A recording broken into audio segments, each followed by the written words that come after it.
Book कौन सी लेनी है? आर.एस. शर्मा,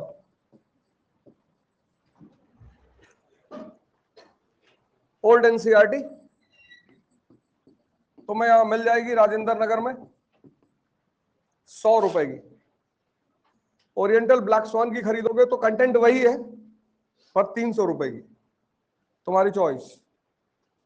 यही बुक तुम्हें ओरिएंटल ब्लैक स्वान में भी मिलेगी पर वो 300 रुपए की है।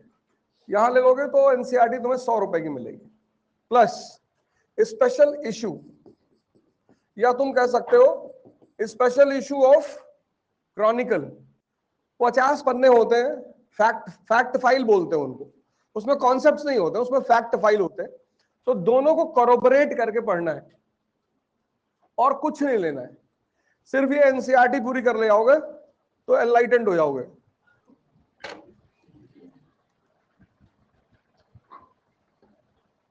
पढ़ने का मतलब ये है ना, जब तुम कहते हो मैं पढ़ने जा रहा हूं, और जितने फॉर्मूले साइंस के हैं वही सारे फॉर्मूले ह्यूमैनिटीज के भी है।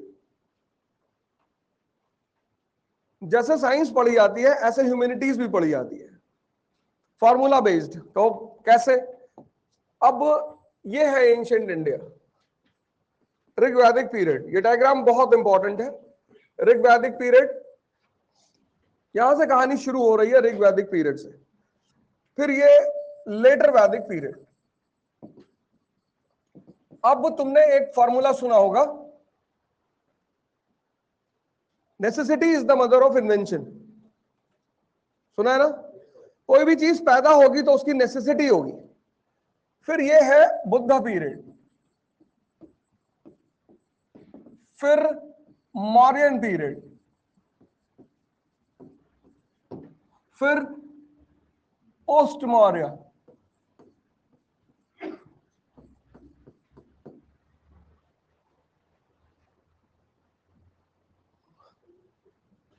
पोस्ट मौर्य।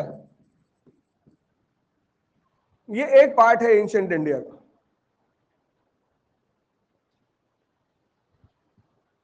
वर्ण सिस्टम कहां पैदा हुआ? वर्ण सिस्टम किस पीरियड में पैदा हुआ? अरे इतनी लड़ाई देश में चल रही जातिवाद पे।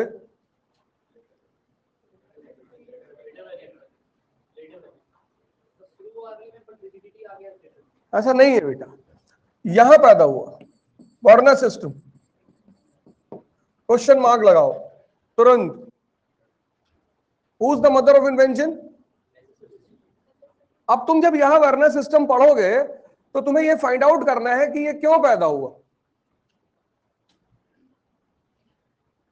6th सेंचुरी बीसी, यहां क्या पैदा हुआ? Religious movement, Buddhism, Jainism. Question mark लगाओ, क्यों? Who is the mother of invention? यहीं पे करेंसी सिस्टम शुरू हुई, पहली करेंसी सिस्टम। क्वेश्चन मार्क लगाओ, क्यों? यहां पे एम्पायर पैदा हुआ। क्वेश्चन मार्क लगाओ, क्यों? यहां पे एम्पायर है, यहां पे क्या है? ट्राइब।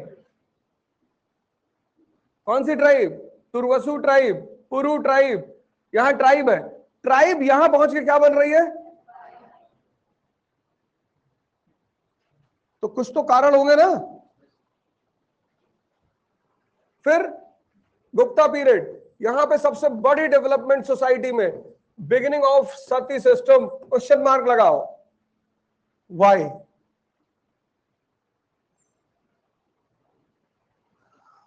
क्यों? पोस्ट गुप्ता।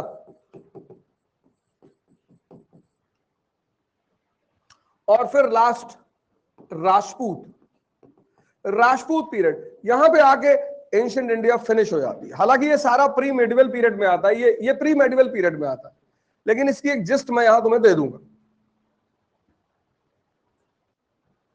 अब ये डायग्राम अगर तुम समझ गए तो आज की क्लास बहुत है।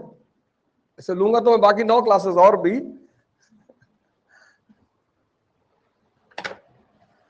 अप्रोच सही रखो अपनी।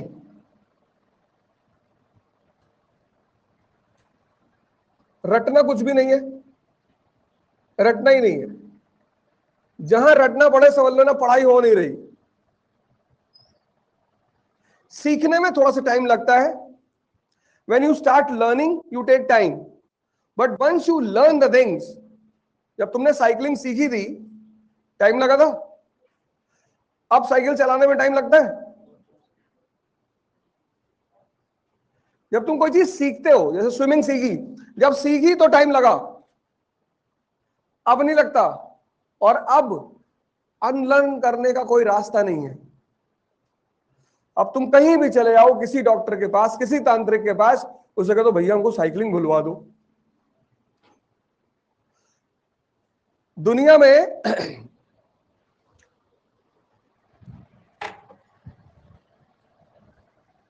6 तरह के यूथ होते हैं। अब तुम देख लेना उसमें से तुम कौन हो। पहला, राजू मॉडल। घर की परेशानी इतनी है, पापा बीमार है, बहन की शादी करनी है, इसलिए नौकरी ढूंढ रहे हैं। दूसरा, फरहान मॉडल। पापा चाहते हैं इसलिए करना है। तीसरा, गुड्डू भैया मॉडल। बनना था पहलवान, बन गया अपराधी। चौथा, मुन्ना भैया मॉडल। पापा ने बनाया है, उसको कब्जा करना है। पांचवा, चतुर्लिंगम मॉडल। बदतमीजी करनी है, किसी भी कीमत पर अपना काम निकालना है, कुछ भी हो जाए। ये 5 मॉडल है। जो छठवां मॉडल है वो सुपर मॉडल है, रैंचो मॉडल। स्ट्रेस नहीं लेना, प्रेशर नहीं लेना है, ऑब्जर्वेशन पावर बहुत हाई है, चीजों को सिंप्लीफाई करना है। ऑब्जर्वेशन पावर इतनी हाई है, और जिसकी ऑब्जर्वेशन पावर हाई होगी उसका पढ़ाई में बहुत मन लगेगा, क्योंकि वो जो पढ़ेगा उसका फोटो बनेगा, और जब उसकी फोटो बनेगी तो वो चीज उसे समझ में आएगी। रैंचो को अगर तुम 3 इडियट में देखो तो उसकी सबसे ज्यादा तेज क्या है? Observation model. उसका जो ऑब्जर्वेशन है वो बहुत तेज है। प्रिया से बोलते हैं ना, इससे शादी मत करना, सुहास से, नहीं तो तुम्हारी जिंदगी को प्राइस टैग बना देगा ये। कहता डेमो दू, तो चटनी ले आता है, उसके जूते पे गिरा देता है, चलाने लगता है वो $300 का जूता। इसको बोलते हैं ऑब्जर्वेशन। तुम बहुत लोगों से मिलते हो लेकिन पहचान नहीं पाते हो तुरंत, क्योंकि तुम्हारा ऑब्जर्वेशन लेवल लो है। तुम किताब उठाते हो, तुम्हें समझ में नहीं आती, ऑब्जर्वेशन लो है, उसको इंप्रूव करना है। रैंचो की दूसरी सबसे बड़ी खासियत क्या है? सिंप्लीफाई करना है किसी चीज को। चतुर्लिंगम टेक्निकल डेफिनेशन देता जाएगा, अंग्रेजी खड़ा होकर बोलेगा, पर रैंचो के लिए मशीन क्या है? फैन। रैंचो के लिए मशीन क्या है? Chain, up and down, up and down. ये सब तुम्हें सीखना है, यही करना है तैयारी में। क्वेश्चन पूछ रहा है कि सर स्पेस में पेंसिल क्यों नहीं यूज कर सकते? क्वेश्चन पूछता है ना कि स्पेस में सर, और नॉलेज को अप्लाई करना है। रैगिंग कर रहे हैं, देखो कैसे उसने तार शेव करके स्पून बांध के लगा दिया। अगर नॉलेज तुम्हें यूज नहीं हो रही है, इसमें से कब हुआ फॉरेन इन्वेजन? यहां हुआ फॉरेन इन्वेजन। ऐसा नहीं सिर्फ मुगल्स इंडिया में आए, मुगल से पहले भी शाकाज, कुशानाज, यहां इंडो ग्रीक्स, पर इनके नाम पे वोट नहीं मिल सकता। आए तो ये भी शाकाज, कुशानाज, इंडो ग्रीक्स, यहां भी इन्वेजन हुआ, और ये भारतीय संस्कृति का हिस्सा हो गए। ये शाक भारत आए लेकिन वो कन्वर्ट हो गए। रुद्रदामन सबसे फेमस राजा, रुद्रदामन, रुद्र यानी शिव, जो शिव के दामन में बैठा हो वो रुद्रदामन। तो ये सब अच्छे हो गए। यहां फॉरेन इन्वेजन, क्वेश्चन मार्क लगाओ, क्यों? क्वेश्चन नहीं पूछना है, मैं बताऊंगा तो पूछना है। ठीक है, किताब क्लियर? इसके अलावा अब हिस्ट्री 3 तरह की है, प्री, प्रोटो और हिस्ट्री। ये 3 तरह की हिस्ट्री है। Pre history. अब हिस्ट्री का पूरा साइंस की तरह पढ़ना है, रटना बिल्कुल नहीं।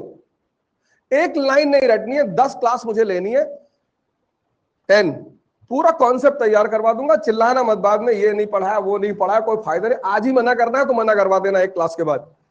अगर 9th क्लास के बाद बोलेगी बताया नहीं था, मैं पढ़ाता नहीं हूं, इस बात के लिए मैं बहुत फेमस हूं। अप्रोच पूरा बता दूंगा, कॉन्सेप्ट पूरा बता दूंगा, कनेक्टिंग लिंक बता दूंगा, सब कुछ समझा दूंगा, तुम्हें सीखना है।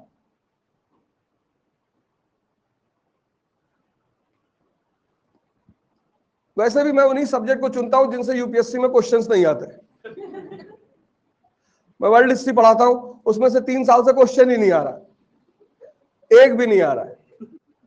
तो कोई कह ही नहीं सकता पिछले 3 साल से कि इनकी वजह से मेरा सिलेक्शन नहीं हुआ।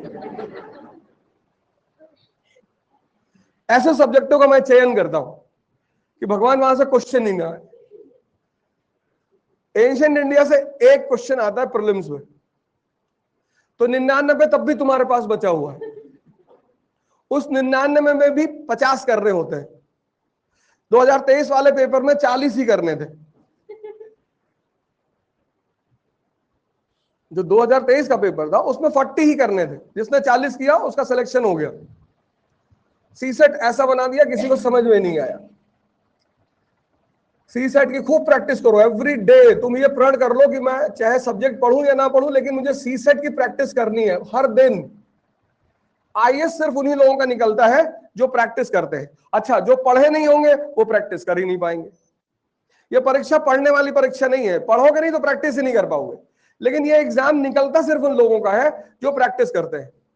1000 क्वेश्चन मेंस का 10 महीने में और 10,000 क्वेश्चन प्रीलिम्स के 10 महीने में।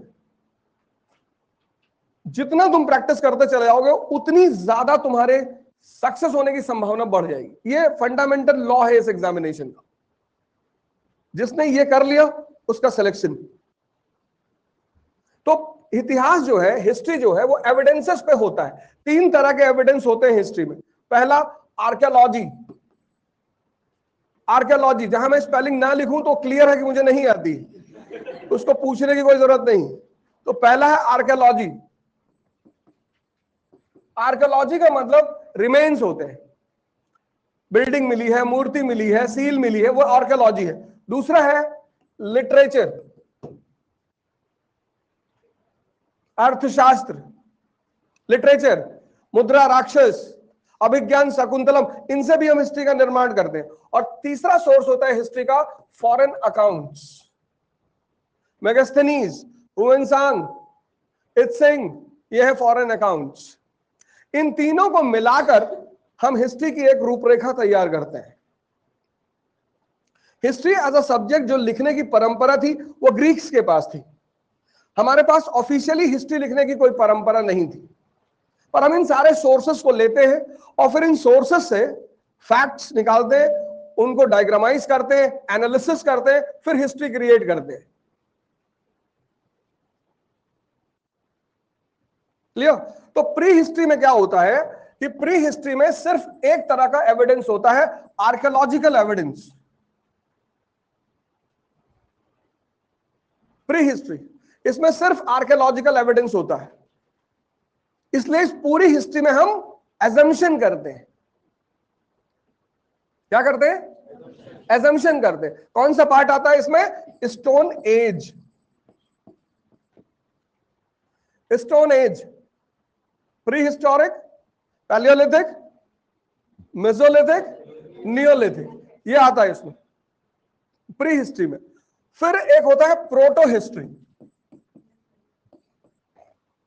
प्रोटो में हमारे पास आर्कियोलॉजी भी होती है, रिटन अकाउंट्स भी होते हैं, पर या तो हम उन्हें पढ़ नहीं पाते, जैसे इंडस वैली की स्क्रिप्ट है, हम उन्हें पढ़ नहीं पाए, और या फिर वो अपने समय से बहुत बाद में लिखे गए, जैसे वैदिक लिटरेचर। इसमें 2 पोर्शन आते हैं, एक इंडस वैली सिविलाइजेशन आता है,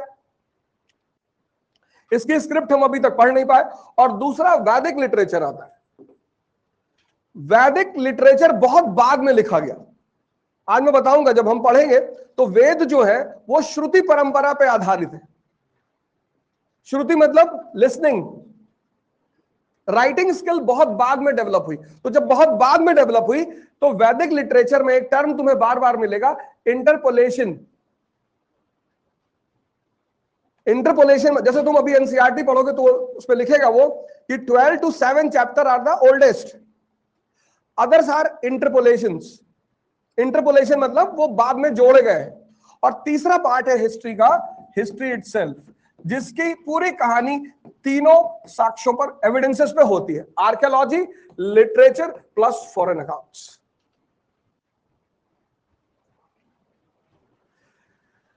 ये मैं तुम्हें पूरा पढ़ाने जा रहा हूं और इसमें ही लग जाएगा 10 क्लास। अगर वो 10 क्लास बचता है तो फिर इसकी पूरी नोट्स दे देंगे, इसके पूरे वीडियोस दे देंगे। डन।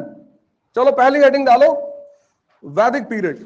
जहां भी दिक्कत महसूस हो मैं तुम्हें टाइम दूंगा, तुम अपना हाथ रेस करो, क्वेश्चन पूछो।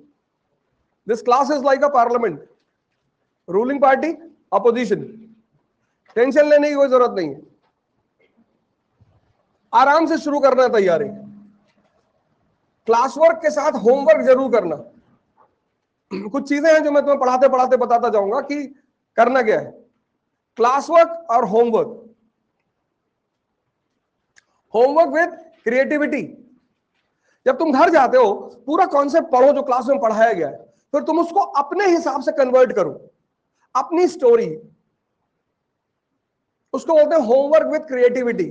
सिर्फ होमवर्क नहीं, क्रिएटिविटी, पूरे कॉन्सेप्ट को कहानी बना लिया। मस्ट है। कोचिंग सिर्फ 2 काम करती है, अगर तुमने वो दोनों का यूज नहीं किया तो तुम्हारी कोचिंग वेस्ट चली जाएगी। फिर तुम दिल्ली पढ़ो, न्यूयॉर्क पढ़ो, अंटार्कटिका पढ़ो, कोई फर्क नहीं पड़ता। पहला, डायरेक्शन। क्योंकि हम लोग इस एग्जामिनेशन को दे चुके हैं और पिछले 20 साल से पढ़ा रहे हैं, तो हमारे पास एक्सपीरियंस लेवल बहुत हाई है। और दूसरी चीज, डिसिप्लिन। तुम्हारा पूरा सिलेबस तोड़ तोड़ के पढ़ाया जाएगा, हर दिन 2.5 घंटे। अगले 10 महीने में तुम्हारा पूरा सिलेबस पूरा हो जाएगा, घबराना बिल्कुल मत। तो जब 10 महीने में तुम्हारा सिलेबस खत्म हो तो हर चीज यहां पर हजम होनी चाहिए। 10 महीने के बाद तुम्हें अगर कुछ भी पढ़ना पड़ रहा है, पढ़ना, तो कोचिंग बेकार चली गई। 10 महीने के बाद सिर्फ एक काम तुम्हें करना होगा, रिवीजन एंड प्रैक्टिस। आज जो मैं पढ़ाने जा रहा हूं, अगर तुमने इसका होमवर्क नहीं किया, सब डिलीट हो जाएगा 2 दिन बाद। बहुत प्यारी चीज है कोचिंग, 1 साल में सिलेक्शन कराती है अगर होमवर्क किया जाए तो। जिस दिन कोचिंग एंड हुई 31 मार्च 2024, एंड ऑफ योर क्लासेस, उसके बाद तुम्हें कुछ पढ़ना नहीं है। मेरा पॉइंट समझ में आ रहा है ना? कुछ समझना नहीं है, वो चाहे हिस्ट्री हो, चाहे पॉलिटी हो, चाहे इथिक्स हो, चाहे इकोलॉजी हो या एनवायरमेंट हो, कुछ समझना नहीं है, रिवाइज करना है।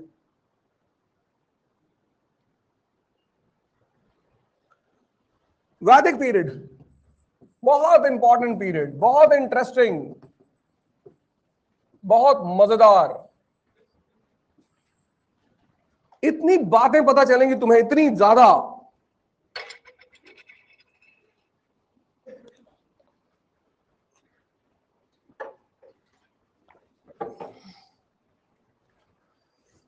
दो पार्ट में डिवाइडेड है, ऋग्वैदिक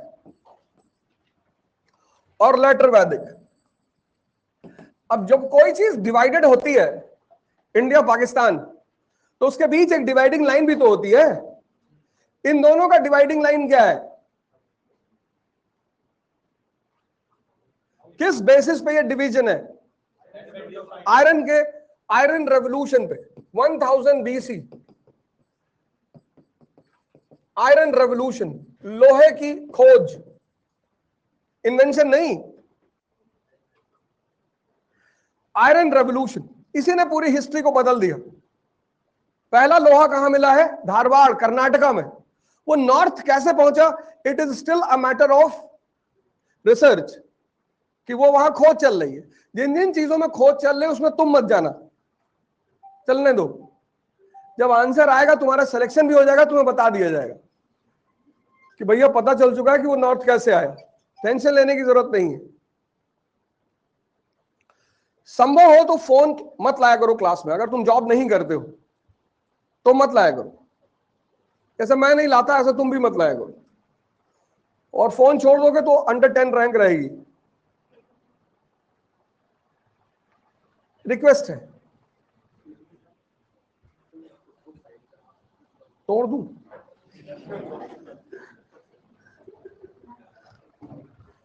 तुम जगह कोई इधर बनाओ,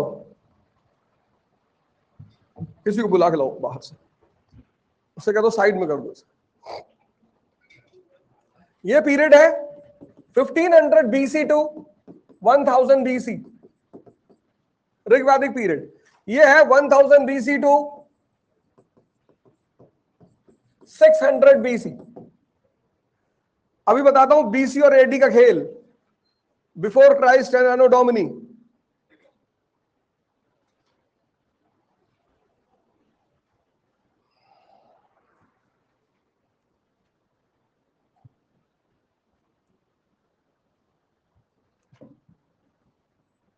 सब डायग्राम्स बनाते जाना, बहुत इंपॉर्टेंट।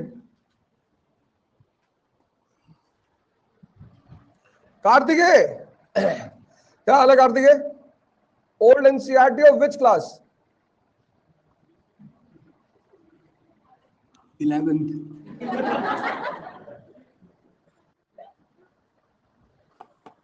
नाम बता दिया, एंशिएंट इंडिया बता दिया। अच्छा, किसी ये पूछा कि आरएस का फुल फॉर्म क्या है? राम शरण शर्मा। बहुत प्यारी किताब है, बहुत प्यारी, उससे ज्यादा कुछ नहीं पूछा। और एक बात याद रखना, इलाज करना तो डॉक्टर से करना, यूट्यूब से मत करना, नहीं तो जान भी जा सकती है। ऐसे तैयारी करना तो जहां फीस दिए हो वहां से करना। एडवाइस हमेशा उस आदमी से लेनी चाहिए जिसका इंटरेस्ट तुम्हारे इंटरेस्ट से अटैच हो। तुम जीतोगे तो ये एकेडमी तुम्हारी फोटो लगाएगी, ढोल बजाएगी, गाना गाएगी, नाचेगी, तुमको भी बुलाएगी।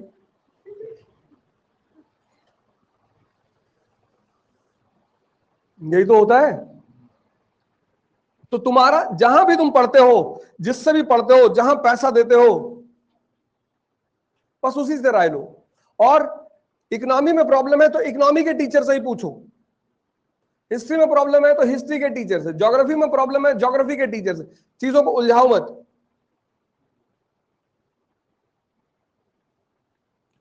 ह्यूमैनिटीज तैयार कर लोगे, न्यूज़पेपर बहुत अच्छा हो जाएगा। What is newspaper? Centred around humanities.